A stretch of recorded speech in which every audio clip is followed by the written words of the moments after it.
In Nazi-occupied Athens, Princess Alice sheltered Rachel Cohen and two of her children in her own residence.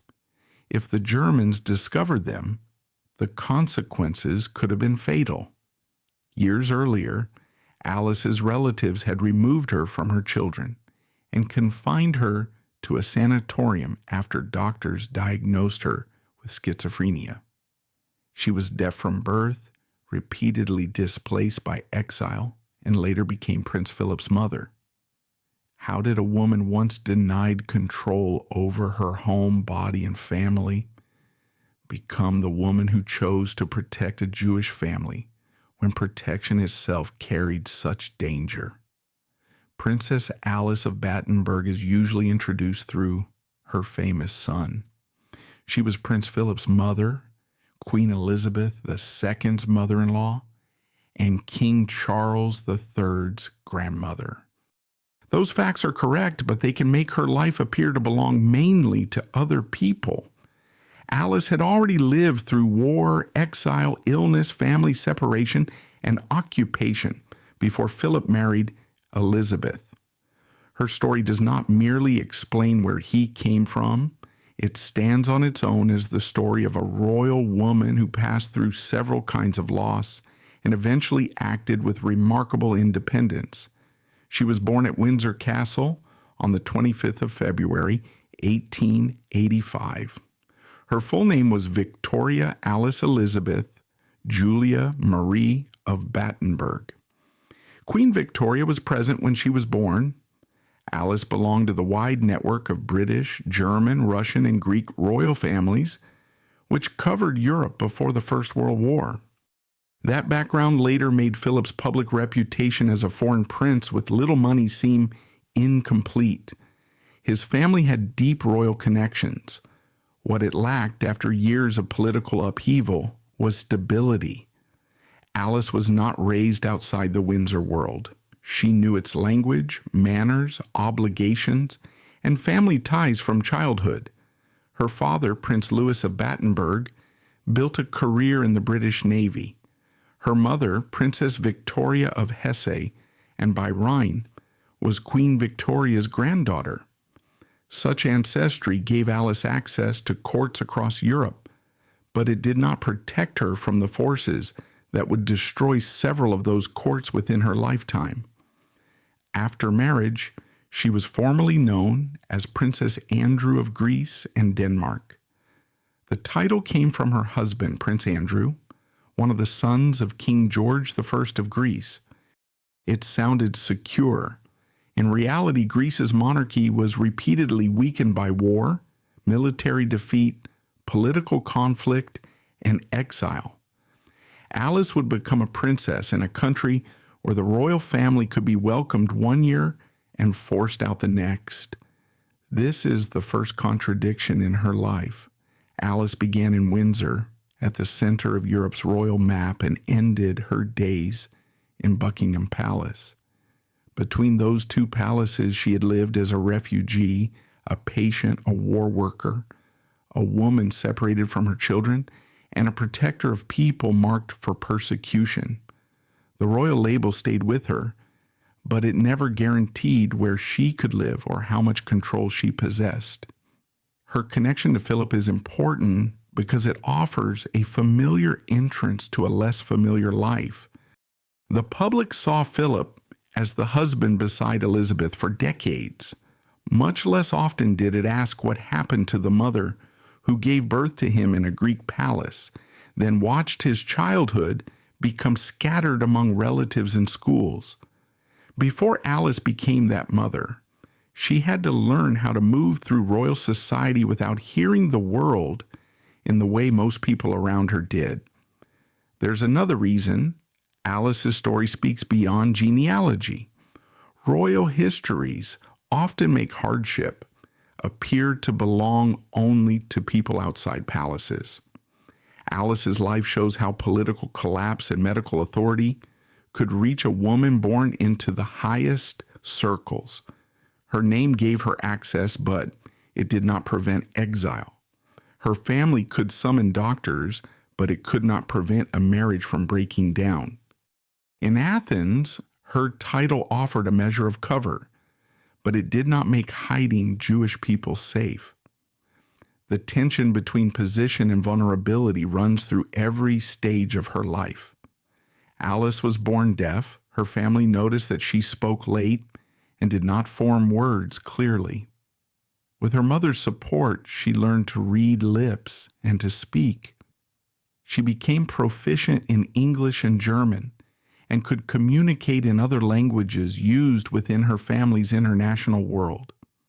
This was not a simple story of a disability defeated by determination. Alice adapted to a condition that remained a part of daily life, and she developed ways of participating in formal settings that demanded constant attention.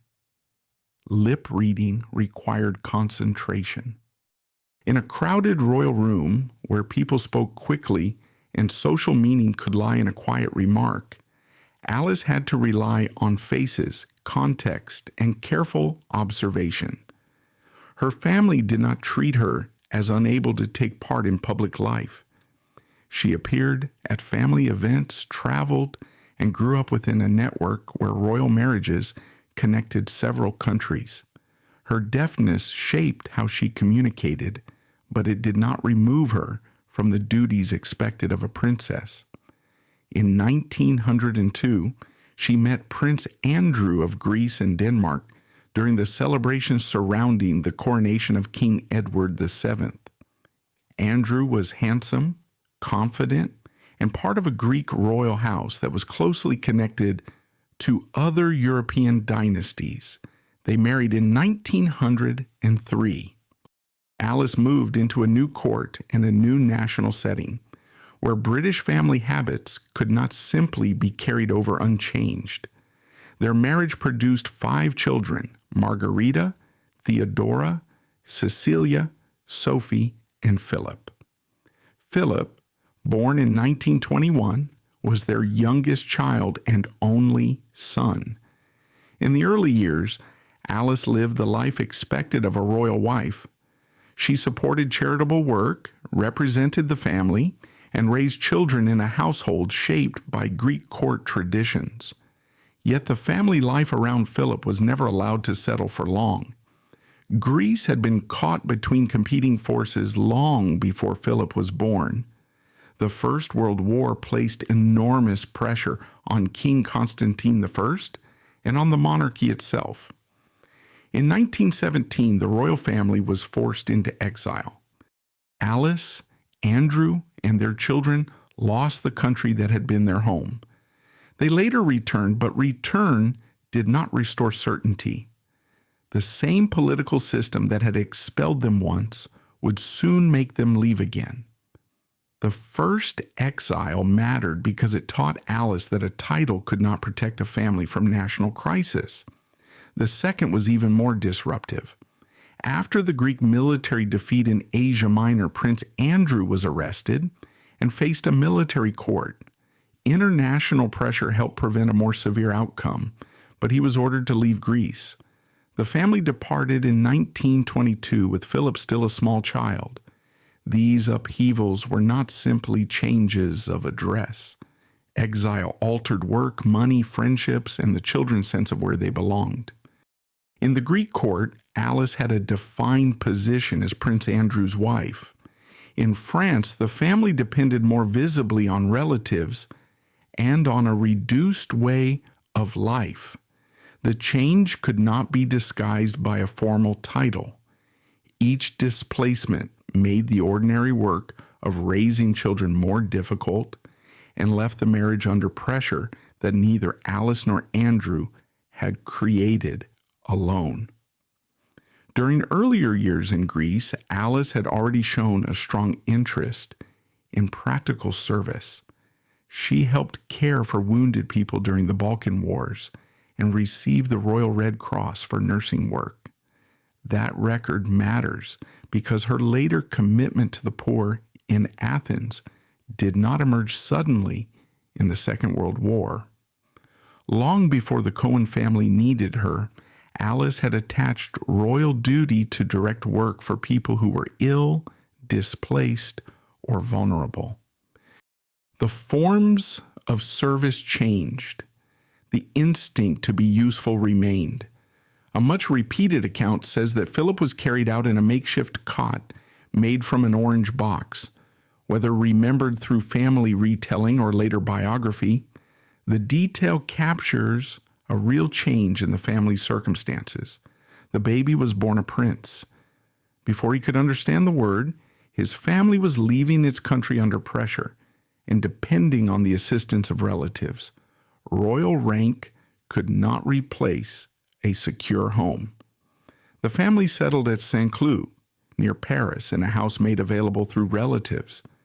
Alice worked with Greek refugees, including through charitable efforts that brought her into contact with people whose losses were far more severe than her own. This work became an important part of her life.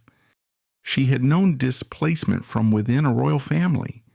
In France, she encountered the needs of people displaced without royal networks, money, or public attention. By the late 1920s, Alice's religious faith was becoming more central to her life. In 1928, she entered the Greek Orthodox Church.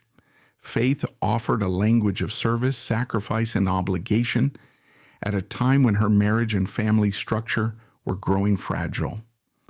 Soon after, however, she began reporting religious experiences and a belief that she possessed spiritual powers to heal. The people around her became alarmed. It is important not to tell this part of Alice's story as though modern observers can settle every question from a distance. Her behavior was assessed by doctors working within the medical theories of their own period. Her family was trying to respond to what it considered a serious crisis. Alice herself repeatedly rejected the idea that she was ill. The conflict that followed was not simply about a diagnosis. It was about who had the authority to decide where she would live and what would happen to her body. In 1930, those closest to Alice stopped treating her faith as a private matter. They treated it as evidence of illness and acted without waiting for her agreement. The decision would separate her from her children at the moment when Philip, still a boy, most needed a stable family around him. The speed with which the family structure changed makes the episode especially painful. Alice was not merely sent away for a short rest while everyone else waited at home. Her daughters moved into marriages and new households. Philip moved between relatives, schools, and countries. Andrew lived apart from the family. The center of the household disappeared. For a woman who had already experienced political exile, the sanatorium created a different kind of exile. She was alive, but unable to return to the place where her children's lives were continuing without her. Doctors of the period diagnosed Alice with paranoid schizophrenia. That was the diagnosis given then. It is not possible to decide from the present whether it was right by standards that did not yet exist. Alice was removed from her family and sent for treatment. She protested and repeatedly maintained that she was not ill. Whatever one makes of the diagnosis, the loss of control was real. Her home, movements, and family contact were now being directed by other people. Ernst Simmel was among the doctors involved in her case. Sigmund Freud was consulted. Freud did not supervise Alice's daily confinement or manage her life for years. He offered an opinion based on theories of sexuality and mental illness, current in his own work. He interpreted Alice's religious experiences through the idea of sexual frustration and recommended irradiation of her ovaries in the belief that an early menopause would reduce libido. The recommendation now reads as a harsh reminder of the power doctors could exercise over women's bodies. It must be described carefully. There is no clear evidence that Alice gave informed consent to the procedure. There's also no basis for saying that Freud personally imprisoned her or that he subjected her to a single campaign of treatment. The verified point is serious enough medical authority, family concern, and the assumptions of the period combined in a way that left Alice with little control over what happened to her. She was eventually placed in Ludwig Binswanger's sanatorium at Kreuzlingen in Switzerland after assessment at Simmel's Institution in Berlin. The setting was well known within European psychiatric care, but its reputation could not change Alice's experience of being separated from her children. She tried to leave and continued to insist that she was not suffering from the condition doctors had assigned to her. Her objections were part of the record, even though they did not immediately restore her freedom. The historical context is important because it prevents two equal mistakes. The first is to describe Alice only through the diagnosis, as though a medical label could explain an entire life. The second is to declare with certainty that all professional concern was invented by hostile relatives. The available evidence does not support either claim. Doctors believed they were responding to a serious crisis. Alice believed she had been wrongly confined. The practical result was that she lost the right to decide where she would live, whom she would see, and what treatment would be applied to her. This loss of agency was more than a private medical matter. Alice was a princess, a wife, and a mother, but those identities did not allow her to overrule the people acting in the name of treatment. The episode shows how little protection rank could provide once a woman's judgment was questioned.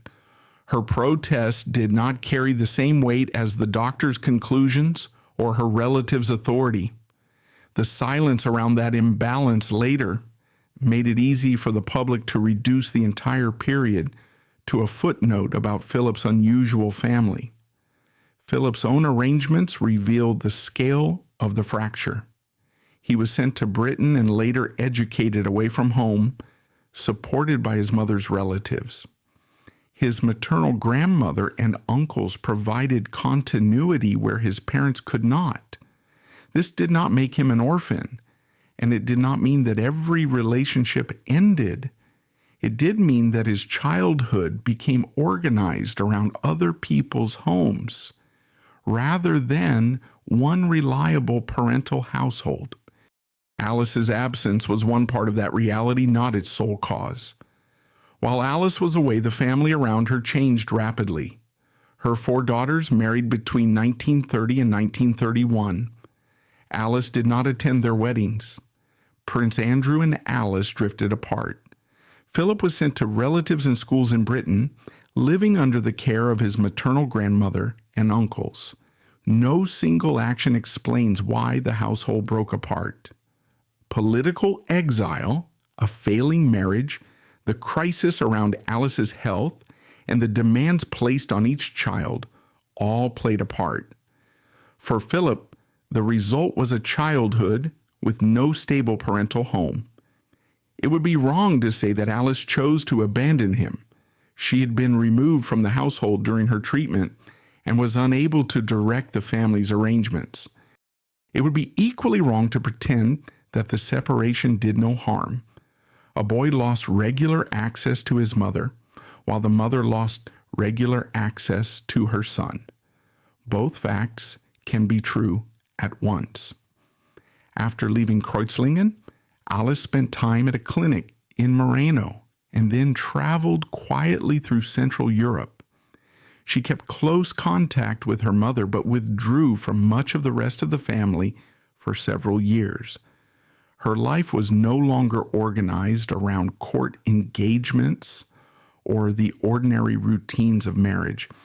She moved between places, often with little public notice, trying to regain an existence on terms she could manage.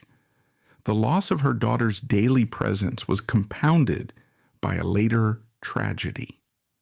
In 1937, Cecilia, Alice's daughter, died in an air crash with her husband and two of their children. The funeral brought Alice, Andrew, Philip, and other family members into the same space again after years of distance. They were reunited by grief, not by the return of the family life that had once existed. That moment matters because it resists an easy ending. Alice's release from treatment did not restore the marriage. It did not undo Philip's scattered childhood. It did not give Cecilia back to her mother. Alice returned to Athens in 1938 and began building a life alone, shaped increasingly by service rather than by the expectations of a royal court. In Athens, Alice lived simply and worked with people in need. When war came, the city faced hunger, fear, shortages, and the escalating danger of occupation. Alice was not the only person helping. Relief organizations, religious bodies, medical workers, and ordinary Athenians all acted under difficult conditions. Her own contribution included work connected to soup kitchens, medical relief, and assistance for poor children and families. The war also exposed the divisions within Alice's wider family. Philip served in the British Navy.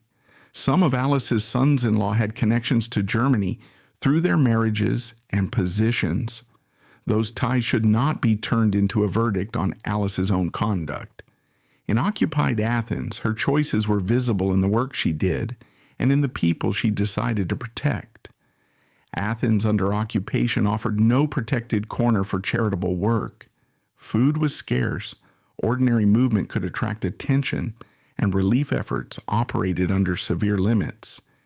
Alice worked with the Swedish and Swiss Red Cross, as well as local assistance for poor and sick people. She did not rescue the city, and no single royal figure could have done so. Her importance lies in the consistent choice to remain in Athens and to use the limited influence, space, and contacts available to her for people facing immediate need. The Cohen family's danger developed in stages. Ham Cohen's connection with the Greek royal house had once belonged to a secure pre-war world. After his death in January 1943, that connection became one of the few routes through which his family could seek help. Rachel and her children had already moved to Athens from Thessaloniki.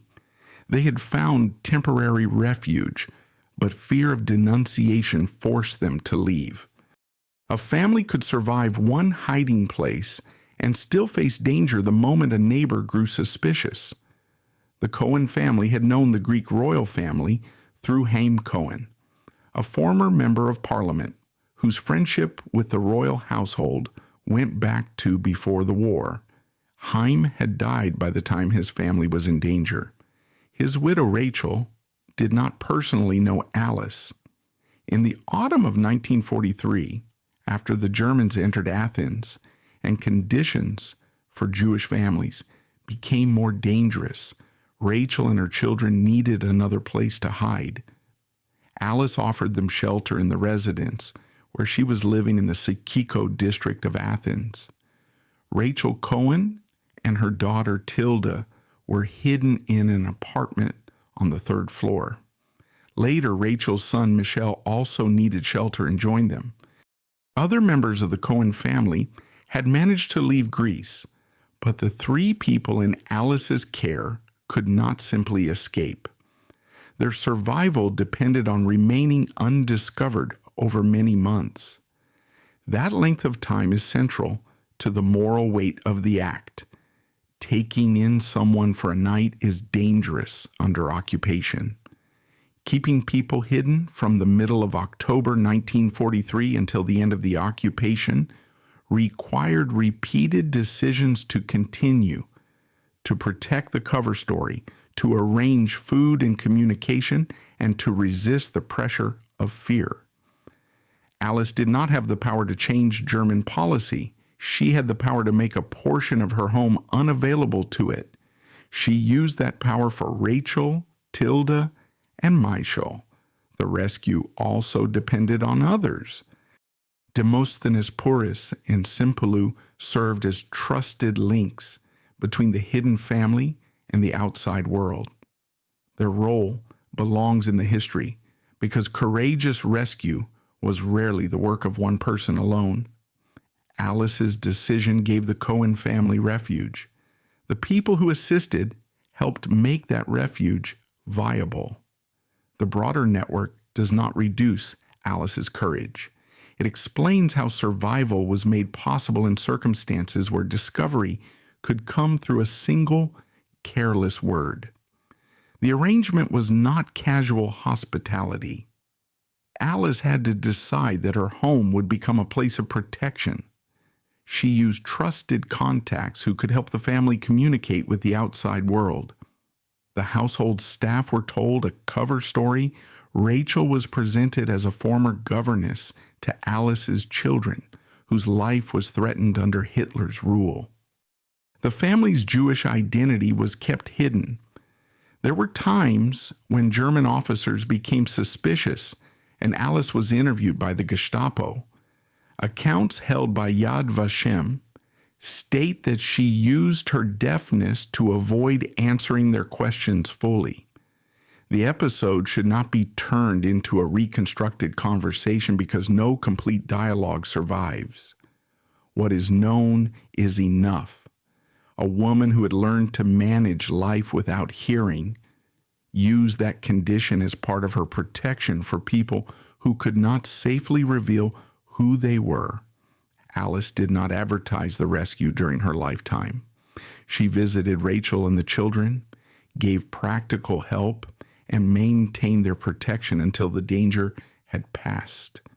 Rachel, Tilda, and Mitchell survived.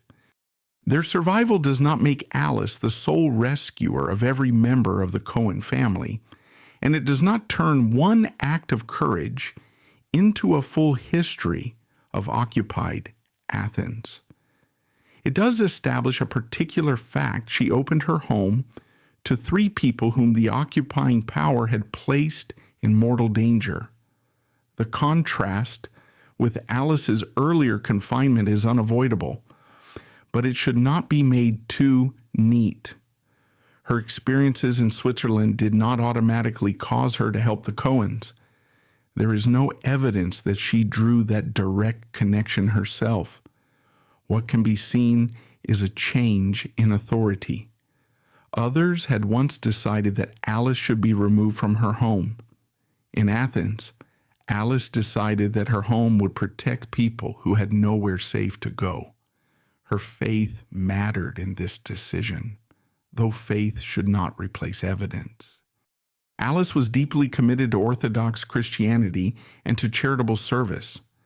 She also showed interest in Rachel Cohen's Jewish faith during their time together. The rescue was not a public gesture designed to improve a royal reputation. It was a practical commitment made under danger, sustained through months of secrecy, and remembered by the family who survived.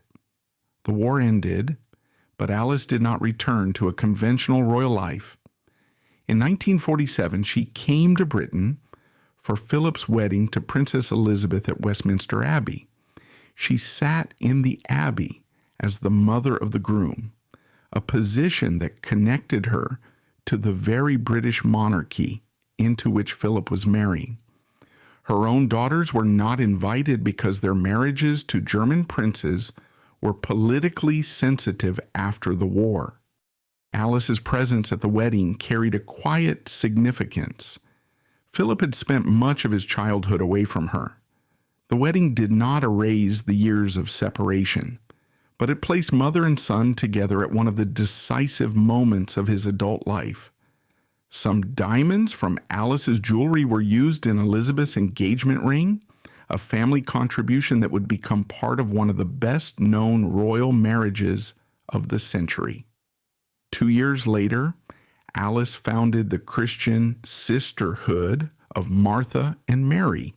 The community aimed to train women to care for the sick and poor. Alice wore clothing associated with Orthodox religious life and was often described publicly as a nun. The description gives a general sense of her appearance and commitment, but it should not be used to claim more than the sources support about the exact form of her vows. The name of the sisterhood pointed to two forms of religious service: practical care and spiritual attention. Alice wanted women to be trained for nursing and help among poor communities. It was an ambitious plan, especially for someone whose own life had been disrupted so often. The community did not become a large or lasting order, but the attempt reveals the direction Alice chose for herself. After decades in which institutions had placed her in roles, she was now trying to create an institution devoted to care. The sisterhood did not grow as Alice had hoped. Its limits did not end her charitable work. By this stage, service had become the organizing principle of her life. She had spent years being measured by royal expectations: how a princess should behave, how a wife should serve a court, how a mother should hold a family together. Her later life moved in another direction. She tried to create a community devoted to care rather than status. In 1953, Alice attended Elizabeth's coronation wearing her religious dress. The clothing attracted attention because it differed so sharply from the formal gowns around her. It should not be treated as a joke or as evidence that Alice did not belong. It represented a choice that she had developed over decades. She was no longer attempting to fit the familiar model of a royal mother. She had built a life around faith, charity, and practical service. Her relationship with Philip remained complex. Their years apart could not be recovered. Yet, Alice appeared at significant occasions in his life, and Philip continued to recognize her place within his family. The most careful way to describe their bond is not as perfect reconciliation or permanent estrangement. It was a relationship shaped by absence, loss, and later contact. Like so many family relationships formed under events neither parent nor child had chosen. By the time Elizabeth became queen, Alice no longer resembled the conventional royal mother the palace might have expected. But she had also stopped organizing her life around those expectations. Her choices were not always easy to classify, and she did not need them to be. Her purpose had become clearer: serve those in need, live according to faith, and refuse to let a royal title become the only evidence of a life's value. In 1967, Greece suffered another military coup. Once again, Alice's place in Athens became uncertain. She was in her 80s, physically frail, and living in a country where political upheaval had returned to the center of life. Elizabeth and Philip invited her to move to Buckingham Palace. The decision took Alice back to the setting of her birth, but under circumstances entirely different from those of 1885. She did not return as a triumphant court figure. She returned because age, health, and another Greek crisis made family support necessary. At Buckingham Palace, she lived in rooms within the home of her son and daughter-in-law. She kept her religious dress and her own routines.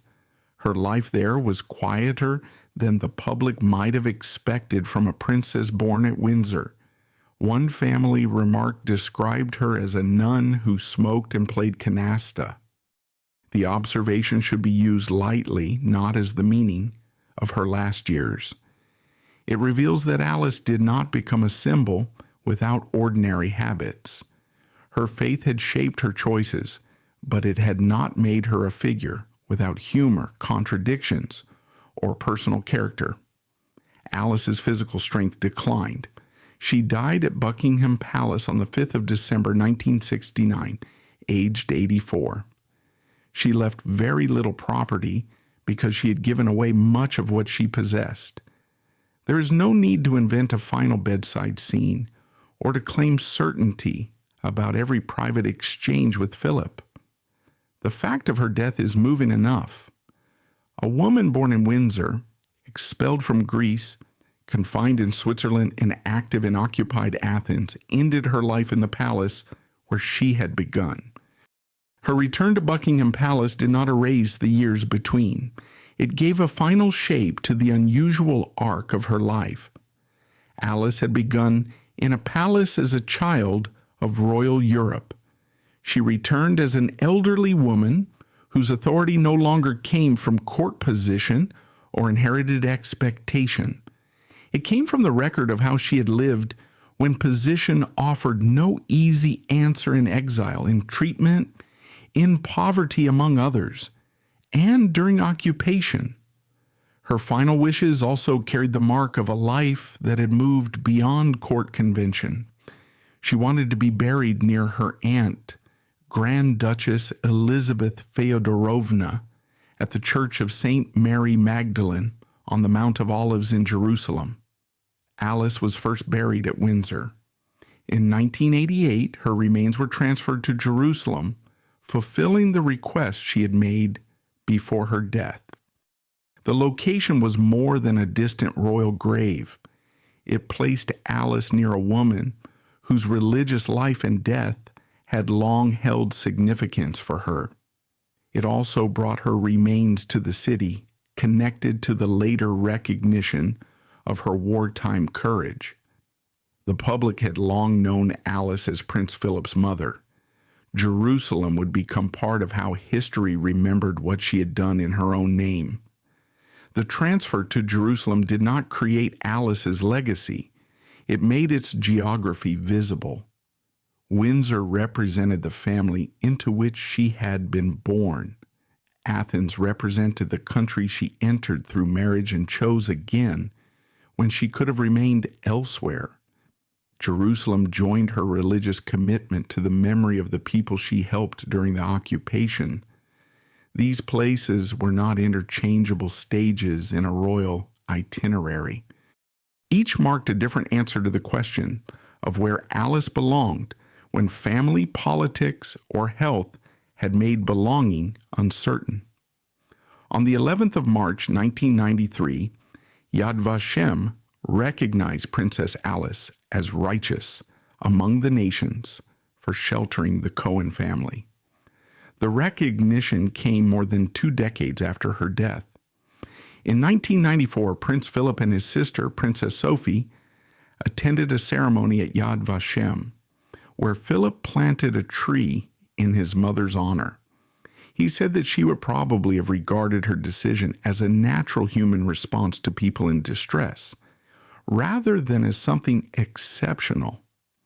Recognition by Yad Vashem rests on documented rescue, not on royal sentiment. The record identifies Rachel, Tilda, and Michelle Cohen, the period of concealment, and the links who helped keep them safe. That precision matters.